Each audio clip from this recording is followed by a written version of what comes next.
అంటే నేను mutual funds లో ఇన్వెస్ట్మెంట్ చేసినందుకు నేను ఎంత ఇన్వెస్ట్మెంట్ చేస్తే నాకు మంత్లీ రిటర్న్స్ ఎలా వస్తాయి, మంత్లీ నేను ఎంత ఇన్వెస్ట్మెంట్స్ నేను విత్డ్రా చేసుకోవచ్చు, అవన్నీ విషయాలు మనకి ఎస్డబ్ల్యూపీ విషయాల్లో మనకి తెలిసిద్ది. సో ముందుగా ఏంటంటే ఎస్డబ్ల్యూపీ మనం మ్యూచువల్ ఫండ్ లో ఇన్వెస్ట్మెంట్ చేసినప్పుడు మనం ఎస్డబ్ల్యూపీ తీసుకోవాలి అంటే ఫస్ట్ మనం ఇన్వెస్ట్మెంట్స్ చేసుకోవాలి. లంసంగా ఒక క్యాల్కులేషన్ ప్రకారంగా అనుకుందాము 50 లక్షలు మనం ఇన్వెస్ట్మెంట్ చేస్తున్నాము, దాంట్లో రేట్ ఆఫ్ రిటర్న్ 12% వస్తుంది అనుకుందాము. ఒక 20 సంవత్సరాల దాకా మనకి ప్రతి నెల ఒక అమౌంట్ రావాలి. ఆ అమౌంట్ 50,000 అనుకుందాము. అంటే 50 లక్షలు ఇన్వెస్ట్మెంట్ చేస్తున్నాడు.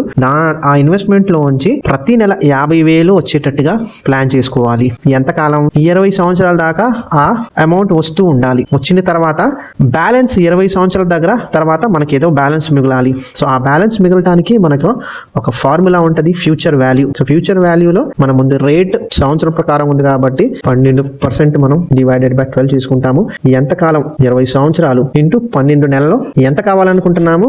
50,000 ప్రతి నెల ప్రకారంగా మనం కావాలనుకుంటున్నాము. ఎంత ఇన్వెస్ట్మెంట్ చేస్తున్నాము? మనం 50 లక్షలు మనం ఇన్వెస్ట్మెంట్ చేస్తున్నాము ఒకేసారి. 50 లక్షలు మనం ఇన్వెస్ట్మెంట్ చేసాము. 20 సంవత్సరాల దాకా మనకి ప్రతి నెల వరకు మనకి 50,000 మనకు వస్తూ ఉంటుంది. 20 సంవత్సరాలు దాటిన తర్వాత మన పెట్టుబడి 50 లక్షలు, తిరిగి మనకి 50 లక్షలు వస్తుంది. సో బేసికలీ ఏంటంటే ఇక్కడ రేట్ ఆఫ్ రిటర్న్ మనం 12% ప్రకారంగా తీసుకున్నాము.